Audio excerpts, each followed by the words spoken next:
The blood on Gideon Miller's knuckles was not his own, and the man sprawled unconscious on the saloon floor had deserved every bit of what he had received, though Gideon knew this night would likely cost him everything he had worked to build in Monticello, Utah. The year was 1883, and the summer heat had driven most folks to seek refuge in the Silver Spur Saloon, where the promise of cool beer and shade had drawn a mixed crowd of miners, ranchers, and drifters passing through this small town on the edge of the desert. Gideon had only come in for a single drink after spending 14 hours mending fences on the ranch he had been working to buy from old Samuel Pritchard, his employer who had promised to sell him the land after 5 years of hard labor. But now, he stood over the unconscious form of Clayton Hughes, the son of the wealthiest cattle baron in San Juan County, and he knew his dream had just evaporated like morning dew under the unforgiving Utah sun. The woman sat at the corner table where Hughes had cornered her dress torn at the shoulder where the drunk had grabbed her, and her eyes were wide with shock and something else. Something that looked like disbelief that anyone had intervened on her behalf. She was perhaps 23 or 24, with dark auburn hair that had come loose from its pins during the struggle, and even in her disheveled state, there was a dignity about her that had caught Gideon's attention the moment she had walked into the saloon an hour earlier. She had come in asking for work, any kind of work, and the saloon owner had laughed and offered her the kind of employment that made her face go pale.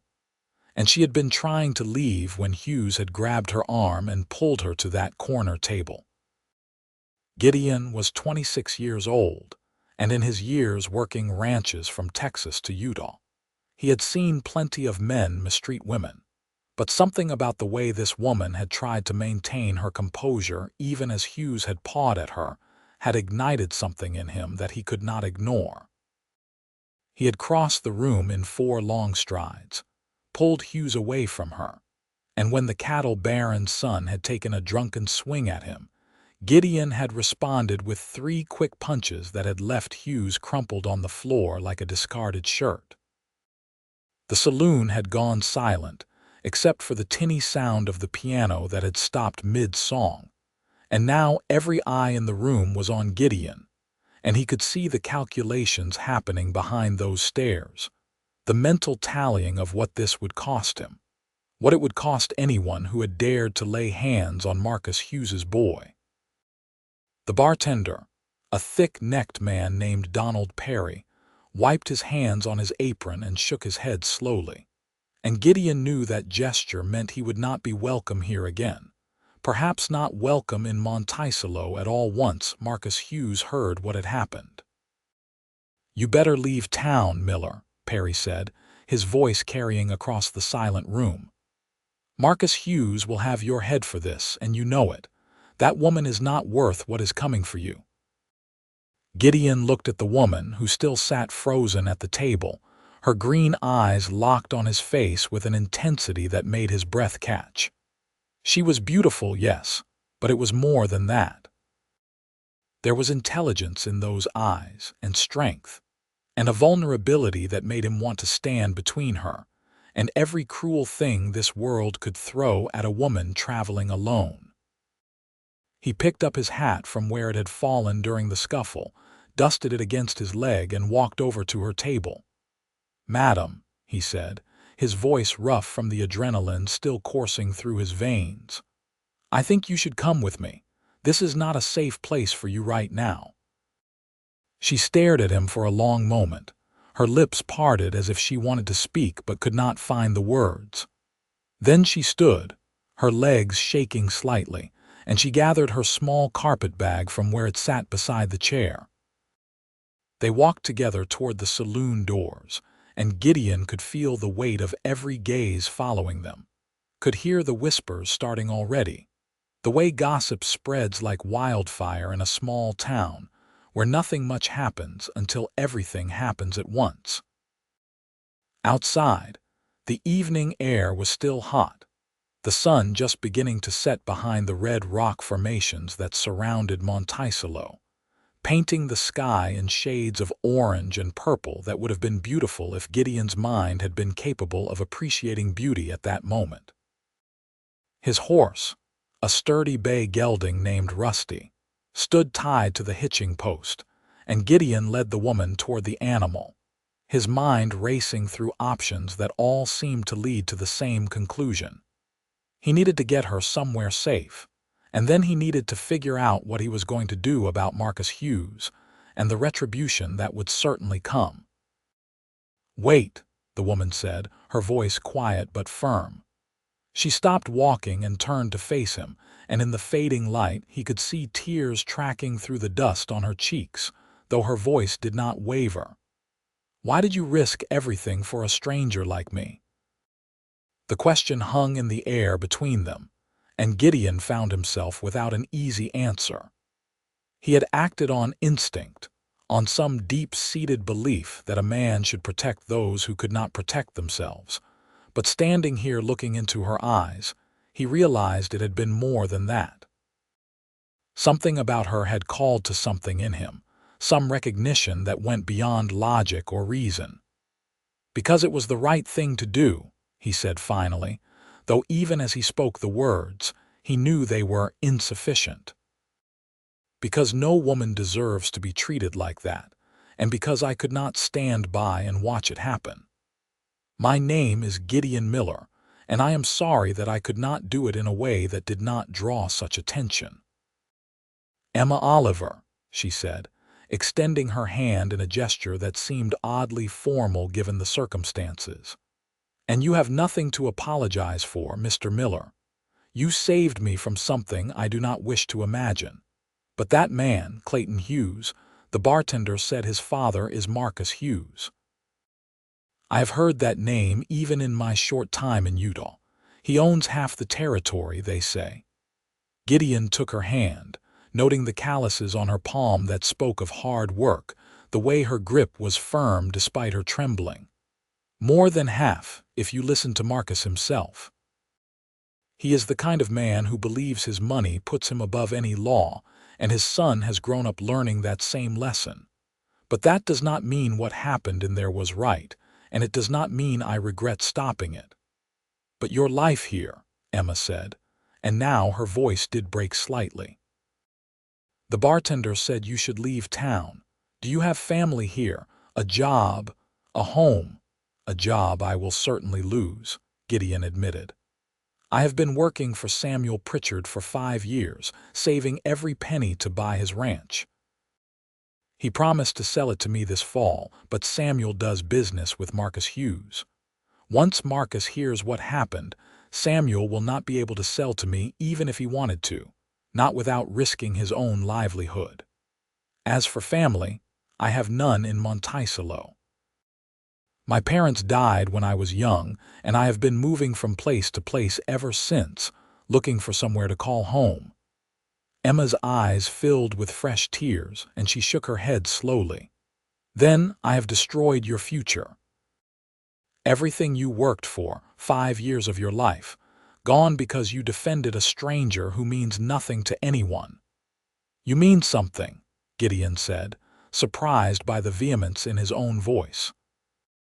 "Every person means something, even if they are traveling alone and do not have powerful friends to defend them. Especially then. And my future is not destroyed, Miss Oliver, just changed. I have faced worse than Marcus Hughes in my time, and I am still standing." They stood in silence for a moment, and Gideon could hear sounds from inside the saloon, voices rising in argument, and he knew they needed to move. "Where are you staying?" he asked. "Do you have a room somewhere?" "No," Emma admitted. "I arrived in Monticello this afternoon on the stage from Cortez. I have been traveling for 3 weeks, looking for work, trying to find a place where I might settle. I have some money, enough for a few weeks if I am careful, but I need to find employment soon. That is why I went into the saloon. I know it was foolish, but I was desperate." "You are not staying in the saloon," Gideon said firmly. I know a boarding house run by a woman named Martha Jensen. She is good people, and she will not turn you away, especially not when she hears what happened. Come on, we need to move before Hughes wakes up, and his friends decide to continue what he started. They walked through the darkening streets of Monticello, Gideon leading Rusty by the reins, Emma walking close beside him with her carpetbag clutched in both hands. The town was small, just a main street with perhaps 30 buildings, most of them constructed from the reddish sandstone that was plentiful in the area. The boarding house was at the far end of town, a two-story structure with a wide porch and flower boxes in the windows that spoke of Martha Jensen's determination to bring some beauty to this harsh landscape. Martha answered the door herself, a sturdy woman in her 50s with gray hair pulled back in a practical bun and eyes that missed nothing. She looked from Gideon to Emma and back again, and her expression shifted from surprise to concern. "Gideon Miller, what have you gotten yourself into now?" "Evening, Martha," Gideon said, removing his hat. "I have a young lady here who needs a room for the night, maybe longer. There was trouble at the Silver Spur, and she needs a safe place to stay." Martha's eyes narrowed as she took in Emma's torn dress and frightened expression, and she stepped back from the door immediately. "Come in, both of you. Miss, what is your name?" "Emma Oliver, madam," Emma said quietly. "I can pay for a room, I have money." "We will discuss payment later," Martha said briskly, ushering them into a clean, simply furnished parlor. "First, let me see to that dress." "Did someone hurt you, child?" "Clayton Hughes grabbed me," Emma said, and Martha's expression went hard. But Mr. Miller stopped him before he could do more than tear my dress. Mr. Miller hit him, knocked him unconscious, and now the whole town will know by morning. "The whole town will know by now," Martha corrected, moving to pour water from a pitcher into a basin. "News travels faster than light in Monticello. Gideon, you should not be here.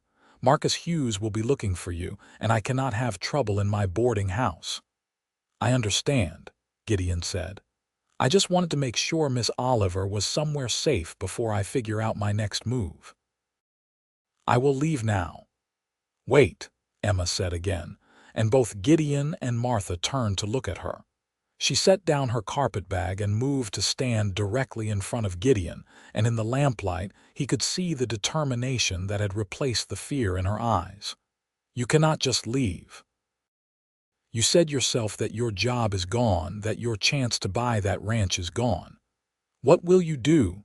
"I will manage," Gideon said, though he had no idea how. "I have been in tight spots before, Miss Oliver. I will find work somewhere else. Another ranch, another town. The West is big enough that a man can always start over if he needs to." "But you should not have to start over because of me," Emma insisted. "Is there not anything we can do? Can we speak to Marcus Hughes, explain what happened, apologize?" Martha made a dismissive sound. "Marcus Hughes does not accept apologies, especially not from men who have struck his son. Gideon is right to think about leaving town, though it pains me to say it. Marcus has the sheriff in his pocket, and if he decides to press charges, Gideon could end up in jail or worse." The door to the boarding house burst open, and Gideon's hand moved instinctively to the gun at his hip, but it was only Samuel Pritchard who stood there, his weathered face flushed with exertion as if he had been running. "Gideon," he gasped, "I heard what happened at the Silver Spur. Marcus Hughes is gathering men right now, says he is going to make an example of you for touching his boy. You need to leave Monticello tonight, right now." Gideon felt his stomach drop. He had known there would be consequences, but he had hoped for at least a day to plan, to figure out where he would go and what he would do. "Samuel, I am sorry. I know this puts you in a bad position." "Forget about me," Samuel said, waving his hand dismissively. "I am too old for Marcus to bother with, and I never liked the man anyway. But you are young," Gideon, and you have your whole life ahead of you. You cannot let Marcus Hughes take that away because you did the right thing. Take Rusty and whatever supplies you can carry and ride out of here. Head north toward Colorado or west toward Nevada. Just get away from San Juan County before Marcus finds you. What about Miss Oliver? Gideon asked, looking at Emma, who stood pale and silent beside Martha. I cannot just leave her here without protection. What if Hughes decides to go after her next? I will look after the girl, Martha said firmly. Marcus has no quarrel with her, and he knows better than to cause trouble for a woman under my roof. My late husband was the territorial judge, and I still have friends in high places. Miss Oliver will be safe here. Emma shook her head violently. No, I will not let this happen. Mr. Miller, you cannot throw away everything because of me. There must be something we can do. Gideon could see the desperation in her eyes, the guilt that was eating at her, and he wanted to comfort her, to tell her that everything would be fine. But he could not lie to her. Miss Oliver, sometimes there is nothing that can be done. Sometimes life just takes a turn, and you have to roll with it. I made a choice tonight, and I would make the same choice again. Please do not blame yourself for the consequences of my actions. Your actions would not have been necessary if I had not been foolish enough to walk into that saloon, Emma said, her voice breaking. I knew better. I was raised better. But I was so desperate for work, for some way to support myself, that I ignored every warning sign. This is my fault. This is Clayton Hughes's fault, Gideon said sharply. And maybe his father's fault for raising him to think he can take whatever he wants. But it is not your fault, Emma. Do you hear me? None of this is your fault. The use of her first name seemed to startle them both, and for a moment they just stared at each other while Samuel and Martha exchanged meaningful glances. Then Samuel cleared his throat. Gideon, I hate to press, but you need to go. Now. I saw at least 6 men with Marcus, and they were arming themselves. You have maybe 20 minutes before they come looking for you. Gideon nodded slowly, his mind racing. He had perhaps $50 saved, enough to get him to another town and keep him fed for a few weeks while he looked for work. He had his horse, his saddle, and his gun. It was not much, but he had started with less before. All right. Thank you, Samuel, for the warning and for the years of good work. Martha, please take care of Miss Oliver. I will write when I am settled somewhere, let you know I am safe. He turned to leave, but Emma grabbed his arm, her fingers digging into his sleeve with surprising strength. Take me with you, she said, and everyone in the room froze. Please, Mr. Miller. I have nothing keeping me in Monticello. I came here looking for a new start, but clearly this town is not where I am meant to be. If you are heading north or west, take me with you. I can work. I can earn my keep. I will not be a burden. Miss Oliver, that is not appropriate, Martha said, her voice gentle but firm. You are an unmarried woman. You cannot travel alone with an unmarried man. Your reputation would be ruined. My reputation is already ruined, Emma said with a bitter laugh. By tomorrow morning, everyone in Monticello will know that I was involved in a saloon brawl, that I am the woman Clayton Hughes was pawing at before Gideon Miller knocked him unconscious. Do you think anyone respectable will hire me after that? Do you think any decent family will take me on as a governess or a seamstress or a cook? I am already ruined, Mrs. Jensen. At least if I travel with Mr. Miller, I will have a chance at reaching somewhere new, somewhere no one knows what happened here. Gideon wanted to say no, wanted to explain that traveling together would only make things worse for both of them, but looking into Emma's eyes, he saw the same desperation he had felt so many times in his own life, the feeling of being trapped with no good options and having to choose the least bad one. He understood that feeling, had lived with it for years after his parents died, and he had been left to make his own way in an unforgiving world. "If you come with me, it will not be easy," he said slowly. "We will be traveling fast, sleeping rough, maybe going hungry if money runs short. And people will talk, Emma. They will assume things about us, about what kind of woman would travel alone with a man, and there is nothing we can do to stop that." "I do not care what people think," Emma said, though Gideon could hear the tremor in her voice that suggested she cared very much but was willing to bear it. "I care about surviving, about finding someplace where I can build a life. Please, Gideon, you already saved me once tonight. Save me again." Samuel ran a hand through his thinning hair and let out a long breath. "If you are both set on this fool plan, then at least do it right. Go to Reverend Thompson's house on your way out of town.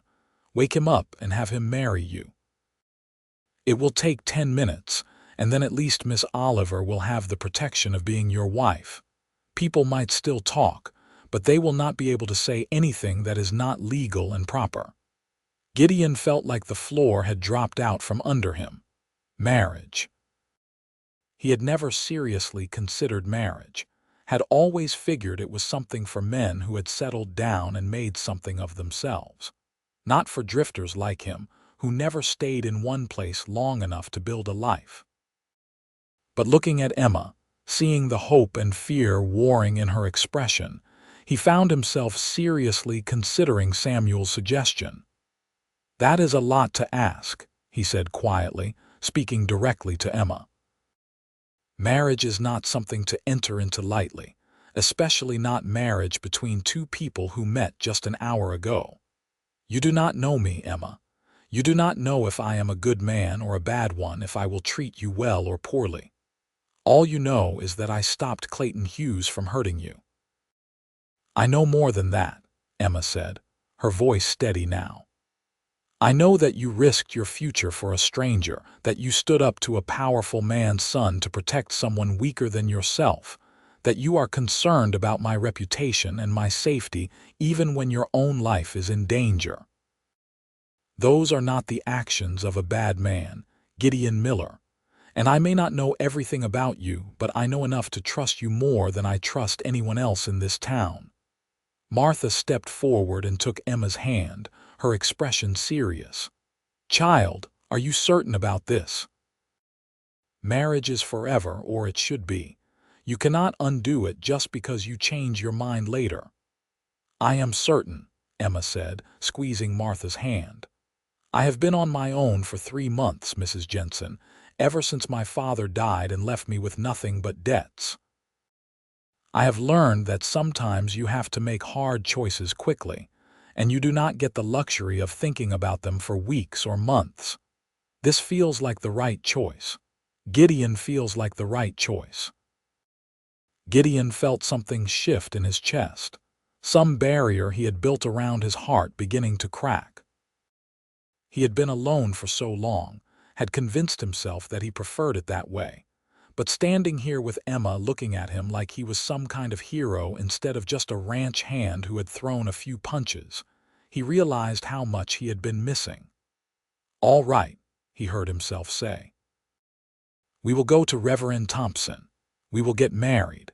And then we will ride out of Monticello together and figure out the rest as we go." Emma's face lit up with a smile that transformed her features, making her look younger and more hopeful than she had since he first saw her in the saloon. "Thank you," she whispered. "Thank you, Gideon." Samuel was already moving toward the door. "I will go to Reverend Thompson and wake him up, explain the situation. You two gather whatever you need. Martha, can you witness the marriage?" "Of course," Martha said, though she still looked concerned. "And I will pack some food for them, enough to get them through a few days on the road. Miss Oliver, do you have anything warmer than that dress? The nights get cold in the mountains." Emma shook her head. "Just what is in my carpet bag.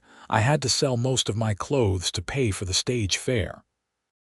Martha disappeared into another room and returned with a thick woolen shawl and a split riding skirt. "These belonged to my daughter before she married and moved to Denver. They should fit you well enough. Change quickly, child. We do not have much time." While Emma changed in the other room, Gideon stood awkwardly in the parlor with Martha, acutely aware of how rapidly his life was changing. Just 2 hours ago, he had been a single man with a plan, a future mapped out that involved buying Samuel's ranch and spending his days raising cattle and horses in the Utah desert. Now he was about to become a married man on the run from the most powerful cattle baron in the territory, with no clear destination and no idea what would come next.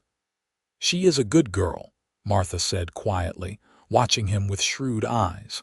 "I can tell these things.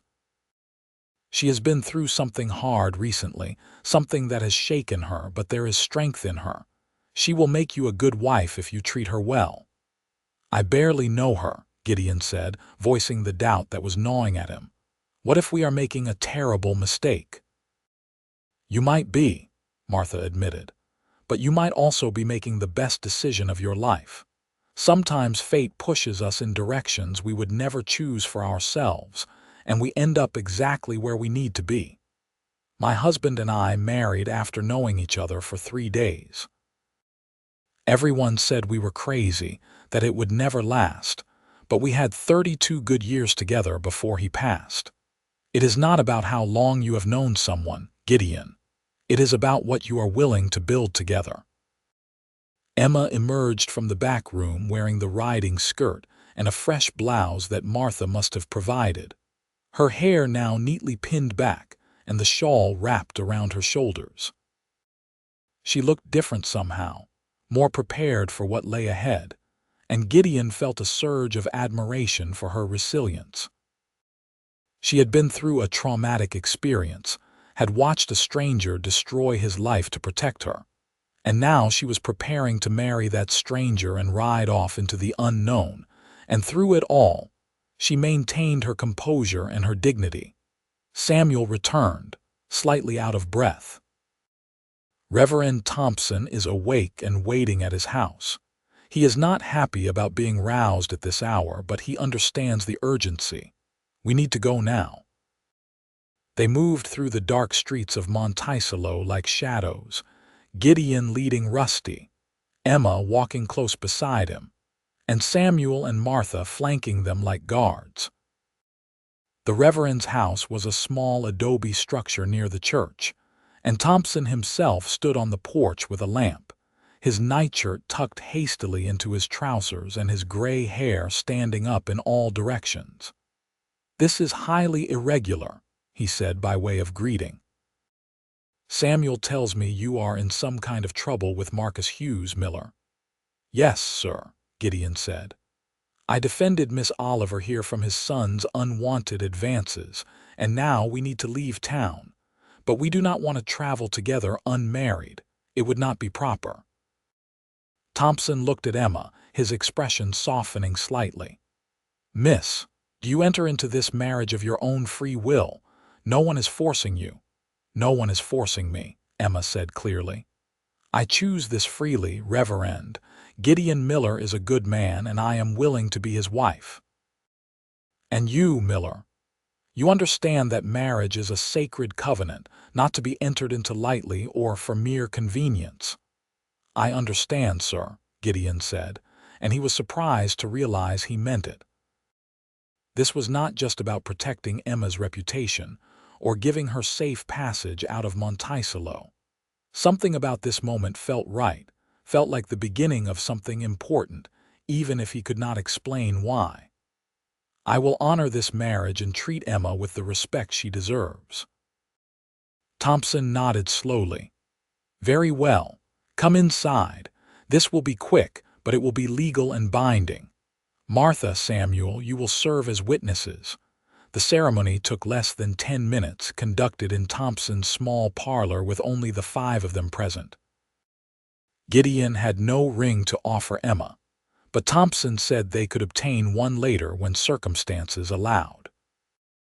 The Reverend spoke about duty and honor and the sanctity of marriage, and Gideon listened with half his attention while the other half focused on Emma's hand in his, small and warm and trembling slightly.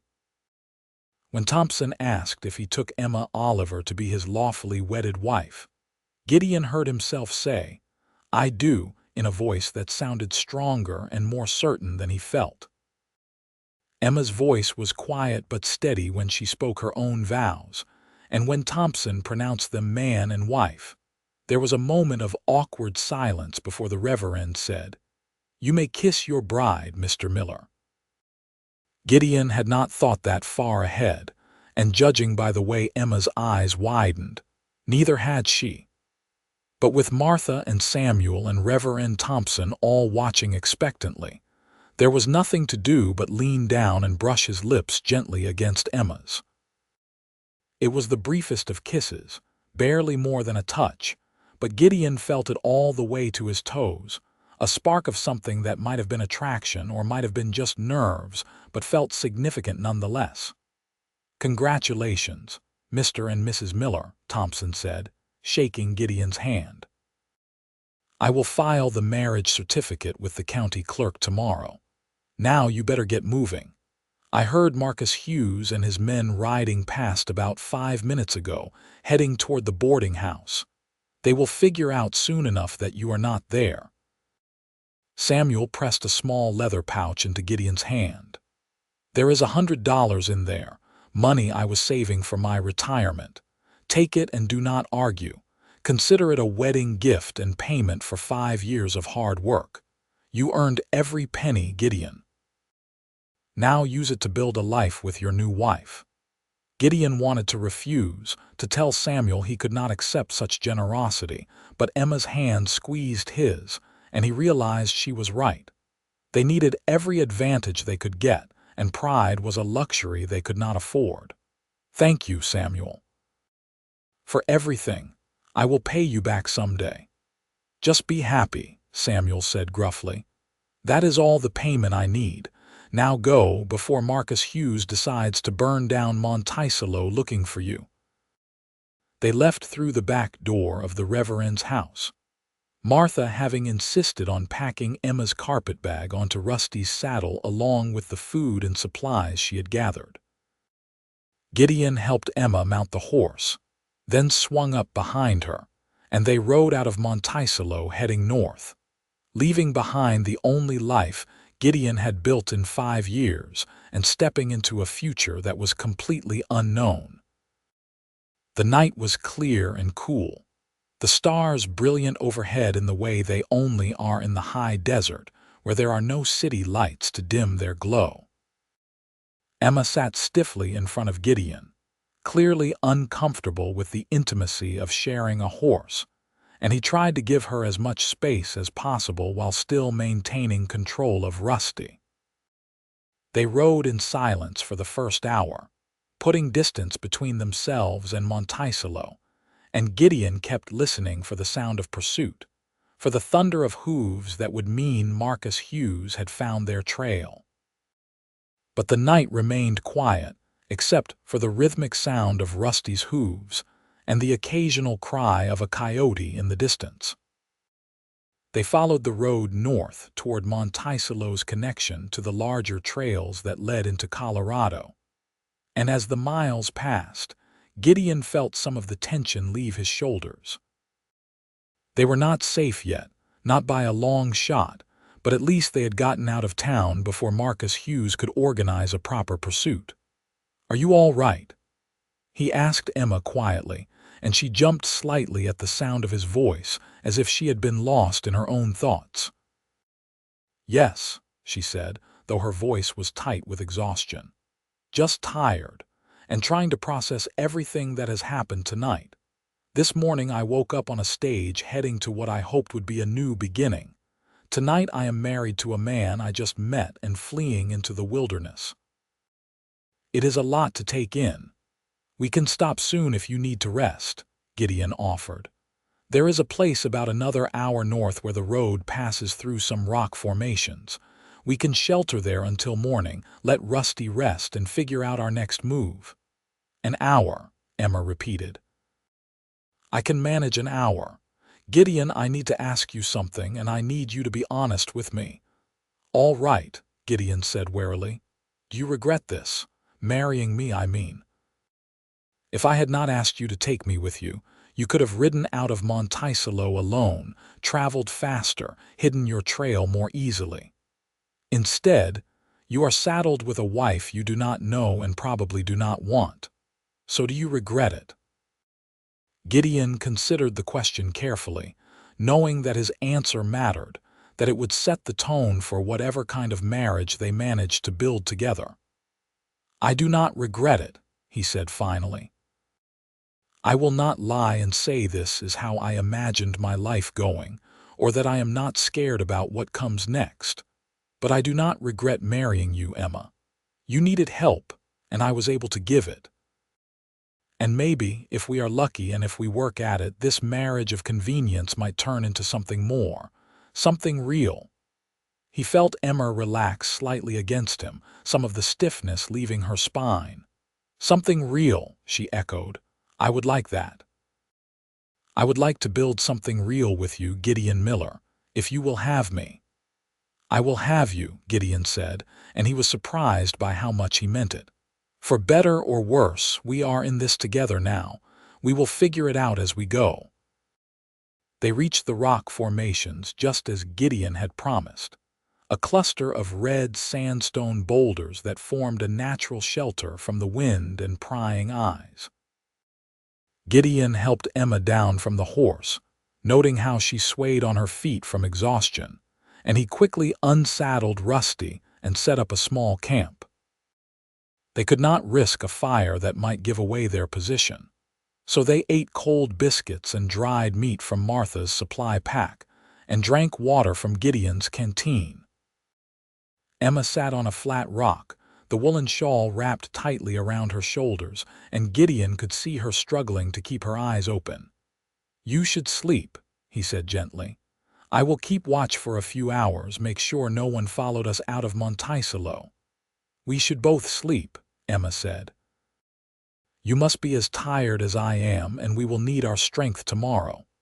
Besides, if Marcus Hughes was going to catch us tonight, he would have done it by now. I think we are safe enough for a few hours." Gideon wanted to argue, but she was right. His body ached from the fight and the tension and the long ride, and he knew he would be useless tomorrow if he did not rest. "All right," he agreed.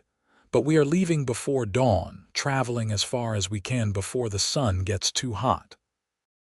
They made a simple bedroll from the blankets Martha had packed, and there was an awkward moment when they both realized they would be sharing it, that despite being married, they were still essentially strangers who had never even spent time in the same room before tonight.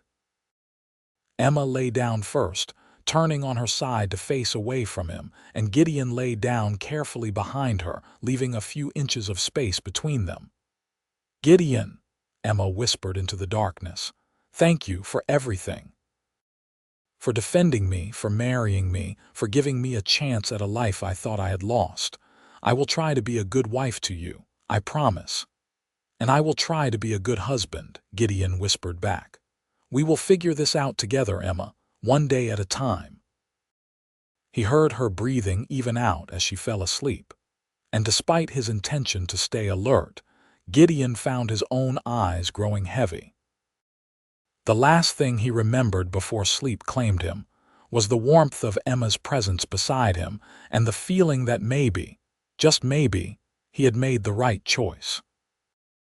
They woke before dawn to the sound of a rattlesnake sliding past their makeshift camp, and Emma bit back a scream while Gideon carefully moved them away from the reptile.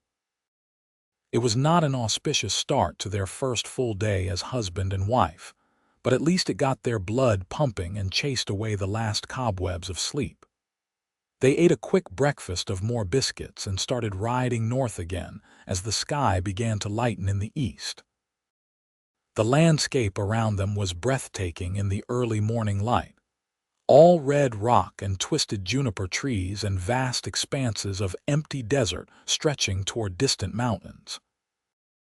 Emma asked questions about the terrain, about where they were heading, and Gideon explained that his plan was to reach the town of Moab in the next 2 days, then continue north into Colorado, where he had friends who ran a ranch outside Durango. "Will they take us in?" Emma asked. "Your friends, I mean. Will they give you work even though you are bringing an unexpected wife?" "Jack and Sarah Mitchell are good people," Gideon said. "I worked for them 3 years ago, and Jack told me there would always be a place for me on their ranch if I needed it. They have been trying to build up their operation, and they need reliable hands. I am hoping they will give us both a chance." "What if they do not?" Emma asked quietly.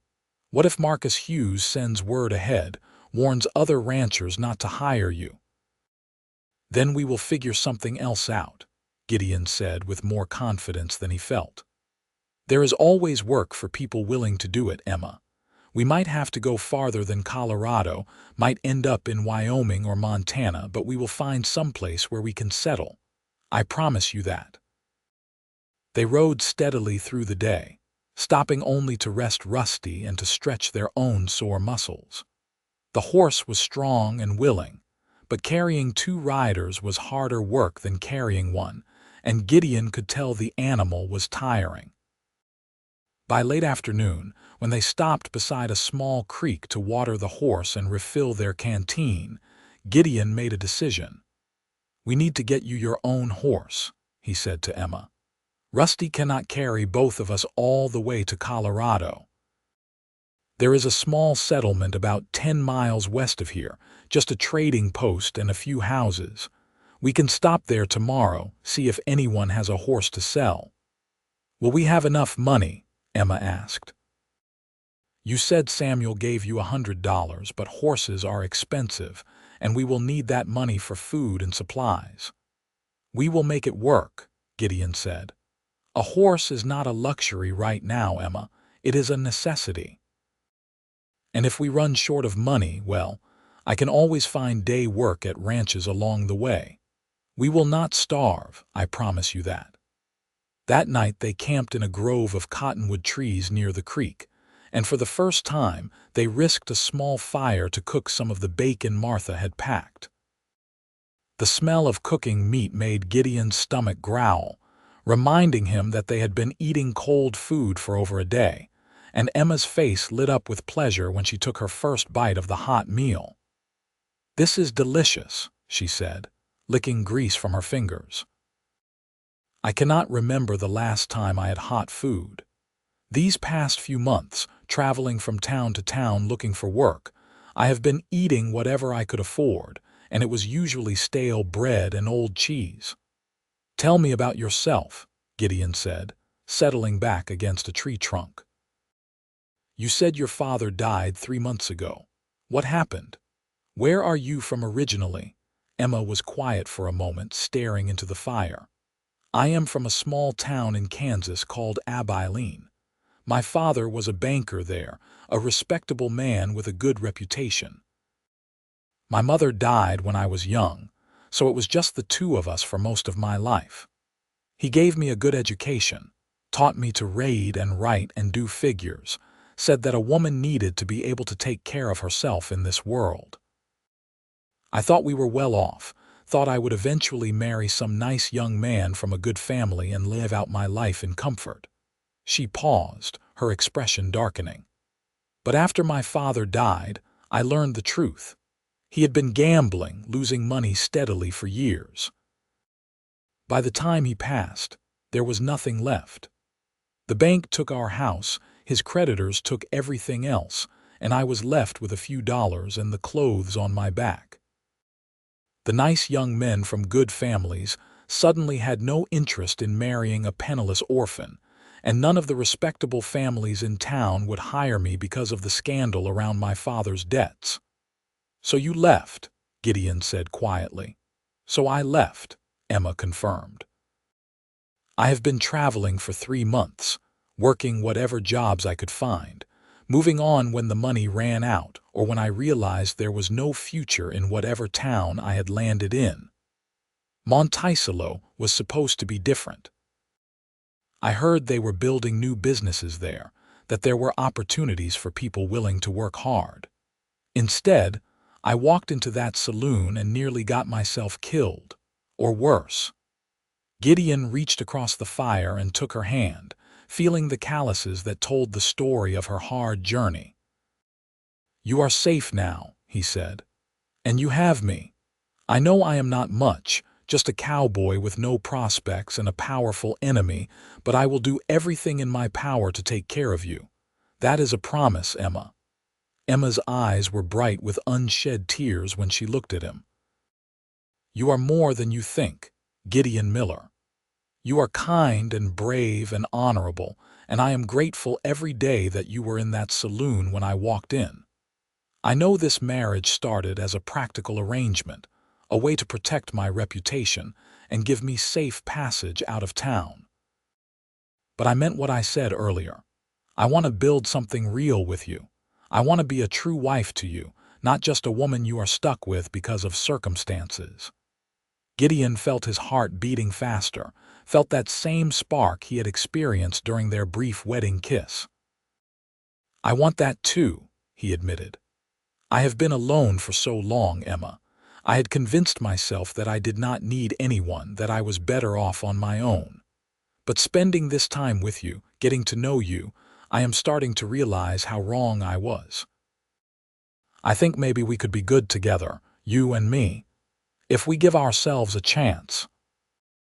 "Then let us give ourselves a chance," Emma said, and she moved around the fire to sit beside him, close enough that he could feel the warmth of her body, could smell the scent of her hair that somehow still carried a hint of lavender despite the days of travel. "Let us try to make this marriage real."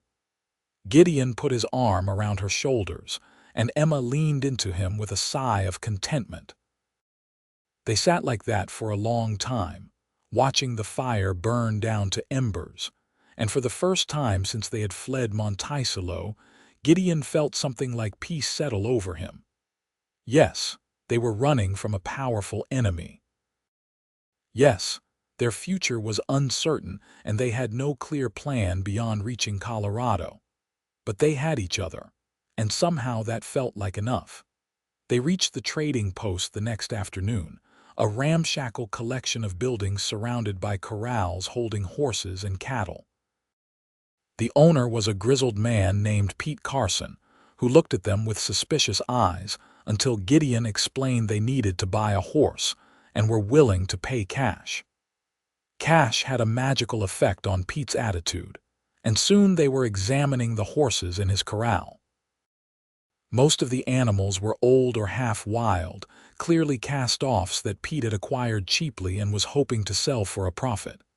But there was one mare, a pretty bay with intelligent eyes, that caught Emma's attention.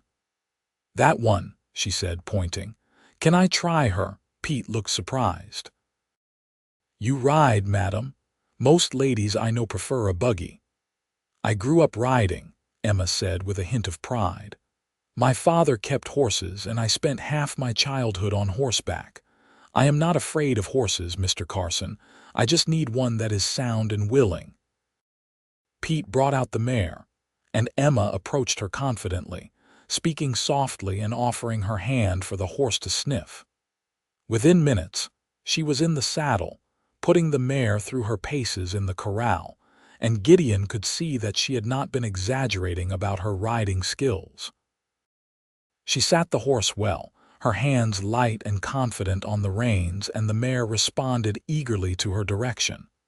$40, Pete said, watching Emma ride. "She is a good horse, young and healthy. I could get 50 for her easy, but I like the look of you too. Newlyweds, are you?" "How did you know?" Emma asked, dismounting and patting the mare's neck. Pete grinned, showing tobacco-stained teeth. "You got that look about you, all nervous and shy around each other. I've been married 4 times, so I know the signs. Where are you folks headed?" "Colorado," Gideon said, counting out $40 from Samuel's gift. "Looking for ranch work." "Plenty of ranches in Colorado," Pete said, pocketing the money. "You should not have trouble finding work, strong young man like you. And if your wife can ride like that, well, there are ranches that would hire her too.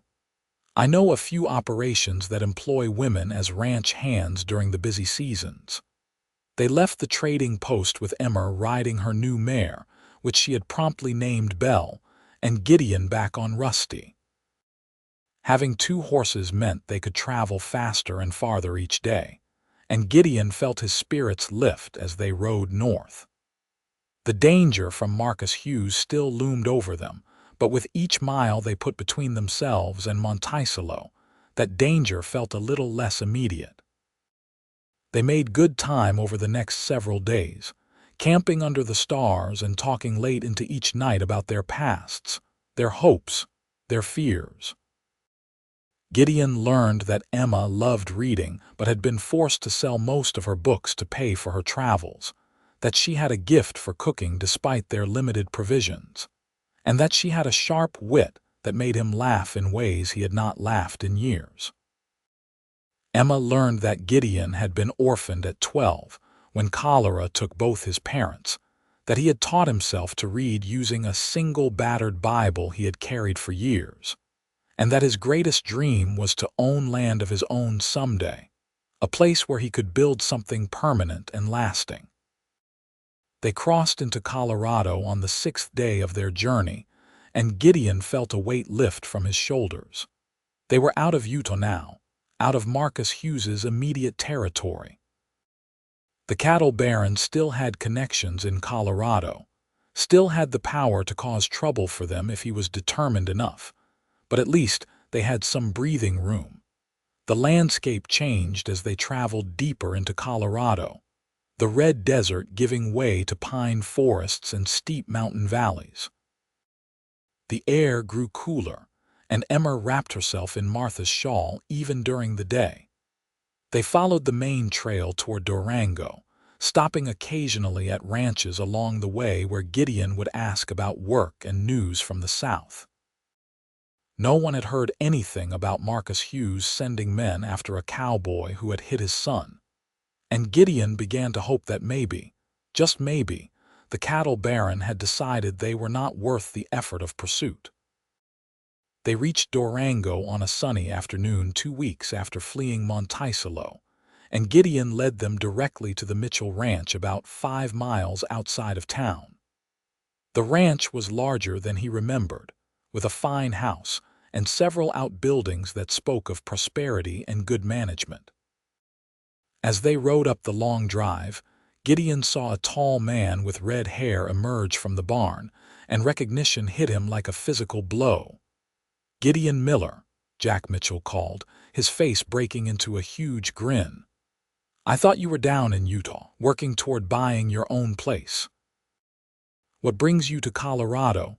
Gideon dismounted and shook Jack's hand, noting how his friend's grip was as strong as ever. "Long story, Jack, and I have brought my wife. Emma, this is Jack Mitchell, an old friend. Jack, meet Emma, my wife." Jack's eyebrows shot up, but he recovered quickly and tipped his hat to Emma. "Mrs. Miller, it is a pleasure. Any wife of Gideon's is welcome here. Sarah will be thrilled to have another woman to talk to. She gets lonely out here with just me and the ranch hands for company." Sarah Mitchell appeared from the house a moment later, a small woman with dark hair and a warm smile that made Emma relax visibly. Within minutes, the two women were chatting like old friends, and Jack pulled Gideon aside to ask what had really brought him to Colorado. Gideon told him the whole story, from defending Emma in the Silver Spur Saloon to their hasty marriage and flight from Monticello. Jack listened without interrupting, his expression growing more serious as the tale unfolded. When Gideon finished, Jack let out a low whistle. "Marcus Hughes is a dangerous man to have as an enemy," he said. "But you did the right thing, Gideon. I would have done the same in your position. As for work, of course I will hire you. I need good men, and I trust you more than most. There is a foreman's cabin that is empty right now. You and Emma can live there, and I will pay you a fair wage. It is not your own ranch, but it is a start." Gideon felt relief wash over him so strongly that his knees went weak. "Thank you, Jack. You do not know what this means to us." "I think I do," Jack said, clapping him on the shoulder. "Now come on, let us get you two settled. You both look like you could use a hot meal and a soft bed." The foreman's cabin was small but well built, with a fireplace, a real bed, and even a small separate room that could serve as a kitchen. Emma walked through it with wide eyes, touching the curtains on the windows and the sturdy table in the main room as if she could not quite believe it was real. "This is ours," she asked Gideon. "We can stay here for as long as we want," Gideon confirmed. Jack said the previous foreman left to start his own place in Wyoming, and the cabin has been empty for 3 months. It needs some cleaning and fixing up, but it is solid and dry, and it is more than I dared hope for. That night, Sarah insisted they eat dinner at the main house, and she served a feast of roast chicken and vegetables and fresh bread that made Emma's eyes fill with tears. Over the meal, Sarah asked Emma about her background, and when Emma explained about her father's death and her subsequent travels, Sarah reached across the table and squeezed her hand. "You have had a hard time of it," Sarah said gently, "but you are safe now. Jack and I will make sure of that. And if you need anything at all, you just come and ask. We women have to stick together out here on the frontier. It is not easy being a woman in this country, but it is easier when you have friends." "Thank you," Emma whispered. "You have no idea how much it means to hear that. I have felt so alone these past months, like I was adrift with no anchor. But here, with Gideon and with friends like you, I feel like maybe I can finally start to build a real life again." After dinner, Gideon and Emma walked back to their cabin under a sky full of stars, and when they reached the door, Gideon hesitated. They had been sleeping side by side for 2 weeks, sharing blankets and warmth out of necessity, but this was different. This was a real home, a real bed, a real marriage in a way that their arrangement on the trail had not quite been. "Emma," he said quietly, "I want you to know that I will not rush you into anything you are not ready for. We may be married, but we are still getting to know each other. If you want separate sleeping arrangements, if you need time, I understand." Emma turned to face him, and in the moonlight, her face was serious but not afraid. "I do not want separate sleeping arrangements," she said. "I want to be your wife in every sense of the word, Gideon. Not tonight, maybe, because we are both exhausted and we have been through so much. But soon. I want this marriage to be real. I want us to build a life together, a family together. Do you want that too?" "More than anything," Gideon said, and he realized as he spoke the words that they were absolutely true. Somewhere during these 2 weeks of travel, of shared hardship and late-night conversations and small moments of tenderness, he had fallen in love with Emma Oliver Miller. He had not meant to, had not planned it, but love had crept up on him anyway, as quiet and inevitable as sunrise. He pulled her into his arms and kissed her, not the brief touch they had shared at their wedding, but a real kiss, deep and passionate and full of promise. Emma kissed him back with equal fervor, her hands tangling in his hair, and when they finally pulled apart, they were both breathing hard. "Soon," Emma whispered against his lips. "Very soon. But tonight, let us just sleep in our own bed, in our own home, and be grateful for what we have found together." They went inside and climbed into the bed together, still fully clothed, and Gideon wrapped his arms around Emma and held her close. She fell asleep quickly, exhausted from the journey and the emotions of the day, but Gideon lay awake for a long time, marveling at how completely his life had changed in just 2 weeks. He had lost his job and his dream of buying Samuel's ranch, but he had gained something infinitely more precious: a wife he loved, a home to call his own, and the beginning of a future he was eager to embrace. The weeks turned into months, and Gideon settled into his role as foreman on the Mitchell Ranch. The work was hard but satisfying, and he was good at it, managing the other ranch hands and overseeing the day-to-day operations with a skill that earned Jack Mitchell's respect and trust. Emma proved equally valuable, helping Sarah with the household work and the garden, and occasionally riding out with the men during roundups or cattle drives. Her skills on horseback were as good as any of the ranch hands, and she earned their respect through her hard work and determination. Their marriage deepened and grew during those months. They learned each other's rhythms and moods, learned how to argue and make up, learned how to support each other through the hard days and celebrate together during the good ones. Gideon had never been happier, had never imagined he could be this happy, waking up every morning next to Emma and falling asleep every night with her in his arms in late autumn. Emma told him she was pregnant, and Gideon felt his heart might burst from joy. They had been married for 6 months by then, and he had been hoping for this news, but hearing it still felt like a miracle. He picked Emma up and spun her around their small cabin, laughing at her delighted shrieks, and that night they lay in bed talking about names and futures, and all the possibilities that stretched before them. The baby was born in early summer of 1884, a healthy boy they named Thomas Samuel Miller, honoring both of their fathers. Gideon held his son for the first time with tears streaming down his face, overwhelmed by the tiny, perfect creature they had created together. Emma glowed with exhaustion and triumph, and when she smiled at him, Gideon knew without a doubt that defending her honor in that Monticello saloon had been the best decision he had ever made. They settled into life as parents with surprising ease, taking turns caring for Thomas during the long nights and marveling at every tiny milestone. Jack and Sarah Mitchell became like family, helping with the baby and celebrating his achievements as if he were their own.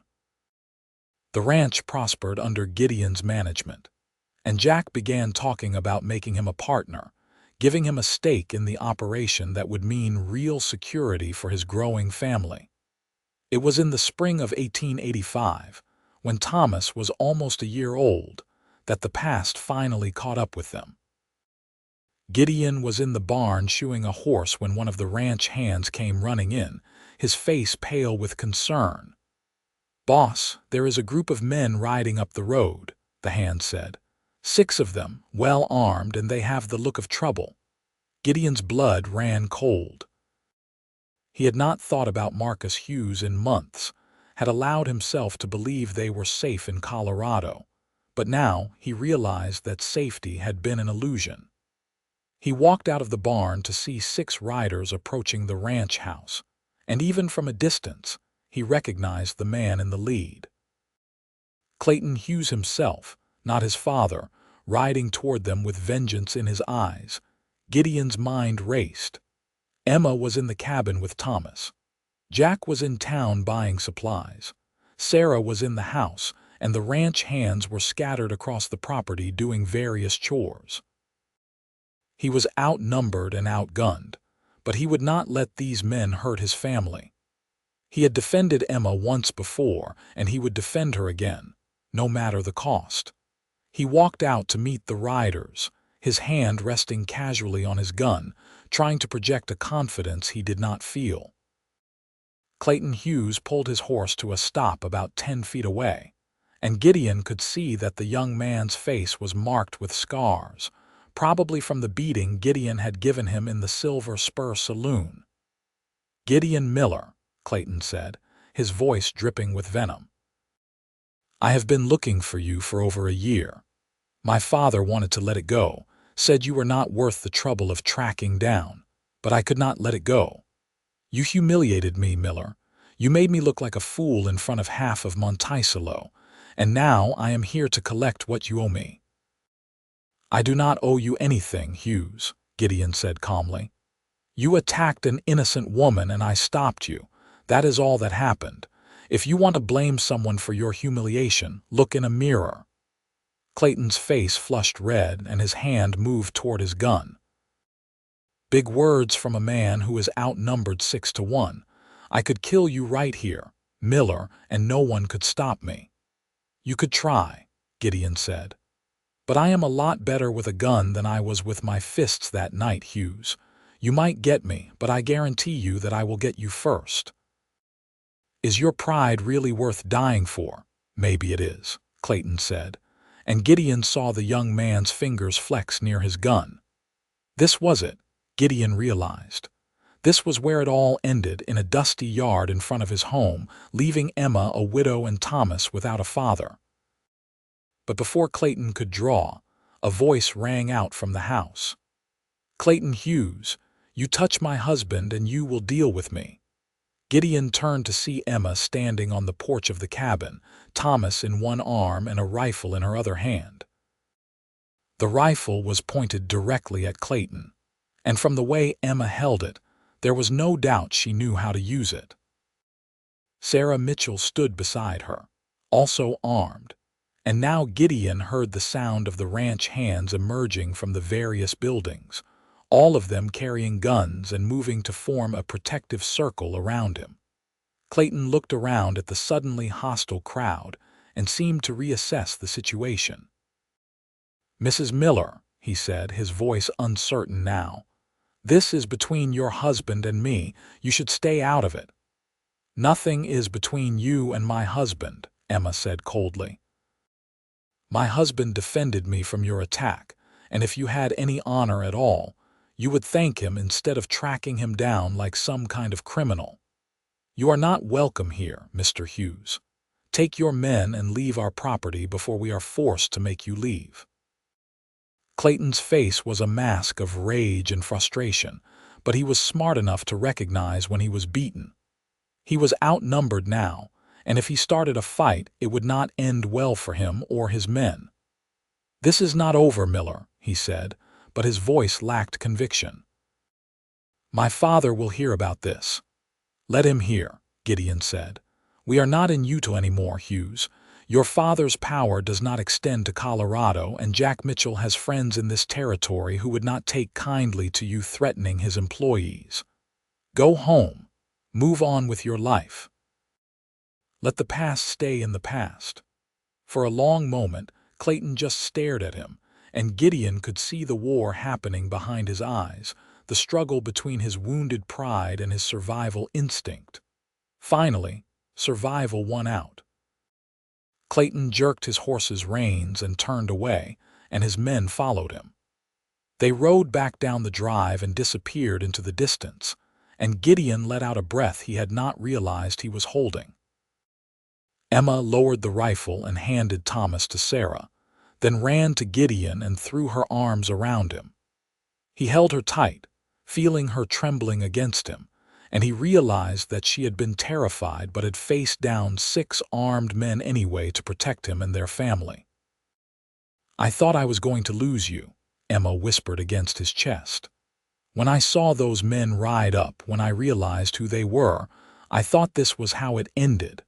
But I was not going to let them take you without a fight, not after everything we have been through together. You were amazing, Gideon said, pulling back to look at her face. You were so brave, Emma. I am so proud of you. I learned from the best, Emma said, smiling through her tears. You showed me what it means to stand up for what is right, even when it is dangerous. You defended me when we were strangers. I would do no less for you now that you are my husband and the father of my child. Jack Mitchell returned from town an hour later to find the whole ranch in an uproar, everyone talking about the confrontation with Clayton Hughes. When he heard the full story, he insisted on riding into Durango to speak with the territorial marshal, making sure there was a record of Hughes's threats in case he decided to return. But the marshal sent a message back that Clayton Hughes and his men had been seen leaving Colorado at a gallop, heading back toward Utah, and Gideon allowed himself to believe that maybe, finally, the threat from the Hughes family was truly over. Life returned to normal after that, though Gideon found himself sleeping lighter, more aware of potential dangers. But as the months passed with no further sign of Clayton Hughes or his father's men, the tension gradually eased. Thomas grew into a bright, active toddler who loved following his father around the ranch, and Emma discovered she was pregnant again in the winter of 1885. Their second child, a daughter they named Alice Martha Miller, was born in the summer of 1886. She had Emma's auburn hair and Gideon's gray eyes, and she was the apple of her father's eye from the moment she drew her first breath. Thomas was thrilled to have a little sister, though he sometimes got jealous when she took up too much of their parents' attention. It was in the fall of 1886 that Jack Mitchell made Gideon the offer that would change everything. They were sitting on the porch of the main house one evening, watching the sun set over the mountains, when Jack cleared his throat and said, "I want to make you a partner, Gideon. A full partner in the ranch, not just my foreman. You have earned it with your hard work and your dedication, and Sarah and I trust you more than anyone. What do you say?" Gideon was stunned. A partnership meant ownership, meant real security for his family, meant the dream he had thought he lost when he fled Monticello was actually within his grasp. "Jack, I do not know what to say. That is incredibly generous, but I do not have the money to buy into a partnership. Everything Emma and I have saved has gone into building our life here." "I do not want your money," Jack said. "I want your commitment. Sarah and I do not have children of our own, Gideon, and we are not getting any younger. When we die, this ranch will go to someone, and I would rather it go to you and Emma, people we trust and care about, than to some distant relative who never did a day's work here. So, I am proposing a partnership now, with the understanding that eventually the whole operation will be yours. Say yes, Gideon. Say you will stay here and build this ranch with us." Gideon felt tears prick his eyes. "Yes," he said, his voice hoarse with emotion. "Yes, Jack, I will stay. Emma and I will stay, and we will build this ranch into something our children can be proud of." They shook hands on the deal, and when Gideon told Emma later that night, she cried with joy and relief. They had finally found what they had been searching for all along: a home, a family, a future that was secure and bright and full of possibility. The years passed quickly after that, filled with the rhythms of ranch life and family life. Thomas and Alice grew, and Emma gave birth to two more children, a son named George in 1888 and another daughter named Rose in 1890. The ranch prospered under Gideon and Jack's management, expanding its holdings and becoming one of the most successful operations in the region. They heard news occasionally from Utah, snippets of gossip that traveled along the trading routes. Marcus Hughes died in 1889, and his empire was divided among his children. Clayton Hughes took over a portion of his father's holdings, but never achieved the same level of power or respect his father had commanded. There were rumors that he had lost much of his money to gambling and bad investments, and Gideon felt a distant pang of pity for the man who had once been his enemy. As for Gideon and Emma, their love only deepened with the years. They weathered hard times together, like the winter of 1891, when a blizzard killed a quarter of their cattle, and they celebrated good times together, like when Thomas won his first rodeo competition at age 16. They built the ranch into a thriving enterprise that employed dozens of people and supported their growing family in comfort. Jack Mitchell died peacefully in his sleep in 1895, and Sarah followed him a year later, leaving the ranch entirely to Gideon and Emma as promised. Gideon felt their loss keenly, mourning the friends who had given him a chance when he needed it most. But he also felt grateful for the years they had shared and the legacy they had left behind. Standing at Sarah's graveside with Emma beside him and their 4 children gathered around, Gideon found himself thinking back to that night in the Silver Spur Saloon, to the moment when he had made the choice to defend a stranger against a powerful man's son. That choice had cost him everything he thought he wanted, but it had given him everything he actually needed. A wife he loved, children who made him proud, a ranch he could call his own, and a life full of purpose and meaning. Emma seemed to sense the direction of his thoughts because she squeezed his hand and leaned close to whisper, "Do you ever regret it? Defending me that night, I mean. Everything that followed." Gideon looked down at her, at the woman who had been his partner and his love for over a decade, and he smiled. "Not for a single second," he said. "You were worth every risk, Emma. You still are." "And you were worth every question I asked," Emma said. "Do you remember? I asked you why you risked everything for a stranger like me." "I remember," Gideon said. "And I remember what I told you. I said it was the right thing to do." "It was more than that," Emma said. "I think even then, in that moment, some part of you recognized some part of me. I think we were meant to find each other, Gideon, meant to build this life together. Everything that happened, all the hardship and the fear and the uncertainty, it was all leading us to this moment, to this life we have built together." "You might be right," Gideon said, pulling her close. "I used to think life was just random, just one thing after another with no pattern or purpose. But meeting you, falling in love with you, building this ranch and this family, it all feels too perfect to be random. Maybe we were meant to find each other. Maybe defending you that night was not just the right thing to do, but the thing I was always supposed to do." They stood together at Sarah's grave as the sun set behind the mountains, their children around them and their future stretching bright and certain before them. The ranch that Jack and Sarah had built, that Gideon and Emma had expanded and improved, would continue for generations. A legacy of hard work and love, and the courage to do what was right even when it cost everything. Years later, when Gideon was an old man sitting on the porch of the ranch house he had expanded to accommodate his growing family, his grandchildren would sometimes ask him to tell the story of how he met their grandmother.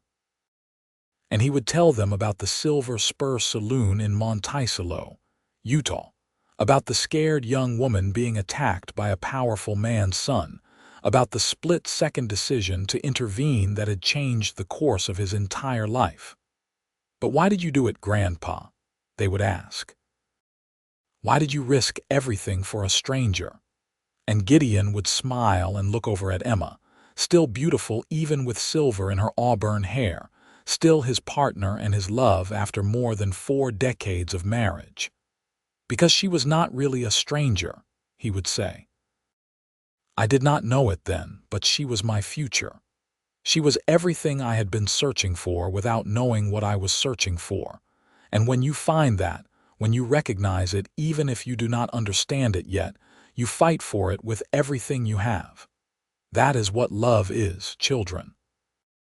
It is fighting for each other, standing up for each other, choosing each other over and over again, even when it is hard."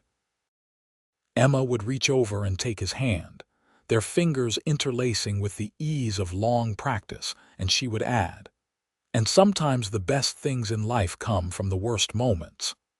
I walked into that saloon scared and desperate, and I walked out married to the best man I ever knew. Your grandfather saved me that night, but I saved him too in my own way. We saved each other, and that is what marriage should be." The grandchildren would nod seriously, storing away this wisdom for their own futures, and then they would run off to play, leaving Gideon and Emma alone on the porch as the sun set over the Colorado mountains they had called home for so many years. "You ever miss Utah?" Emma asked one evening, a question she had asked many times over the years. "Not for a second," Gideon said, which was the answer he always gave. "Utah gave me you, and then it forced us to leave and find our real home here. I am grateful for both. But this is where we belong, Emma. This ranch, these mountains, this life we built together, this is home. This is home, Emma agreed, resting her head on his shoulder, and I would not trade it for anything. They sat together as the last light faded from the sky and the stars began to appear, the same stars that had guided them on their desperate flight from Monticello all those years ago. Their journey had been long and difficult, full of dangers and uncertainties, but it had brought them to exactly where they needed to be. In the house behind them, their children and grandchildren moved about, preparing dinner and arguing good-naturedly, and filling the space with life and love. The ranch stretched around them, thousands of acres that bore the Miller name, a testament to everything Gideon and Emma had built together. And in the barn, the horses that were descended from Rusty and Belle waited patiently for the next day's work, continuing the legacy their ancestors had begun. It was a good life, Gideon reflected. Better than he had ever dared dream during those lonely years when he had drifted from town to town, ranch to ranch, searching for something he could not name. Emma had been what he was searching for, and defending her honor in that saloon had been the moment when his real life began. "I love you," he said quietly, words he had spoken thousands of times over the decades, but which never lost their meaning. "Thank you for asking me to take you with me that night. Thank you for trusting me enough to marry me. Thank you for building this life with me." "I love you too," Emma said, lifting her head to kiss him gently. "And I would make the same choice 1,000 times over. You are my hero, Gideon Miller. You always have been, and you always will be." As the night settled over the ranch and the family gathered for dinner, Gideon felt a profound sense of contentment wash over him. The past was behind them, full of both hardship and triumph, and the future stretched ahead full of promise. But the present, this moment right here with Emma beside him and his family surrounding him, was exactly where he wanted to be. He had risked everything for a stranger in a saloon, and in return he had gained everything that mattered. It was, he thought, a fair trade. More than fair. It was the best thing that had ever happened to him, and he would spend the rest of his life being grateful for that one moment of courage that had changed everything. The story that began in violence and fear had transformed into a story of love and family and legacy, proving that sometimes the best beginnings come from the most unlikely circumstances. Gideon and Emma Miller had built something lasting and beautiful from the ashes of their separate tragedies, and their descendants would carry that legacy forward for generations to come, always remembering the cowboy who defended a stranger's honor, and the woman who asked him why, and in that question, found the beginning of forever.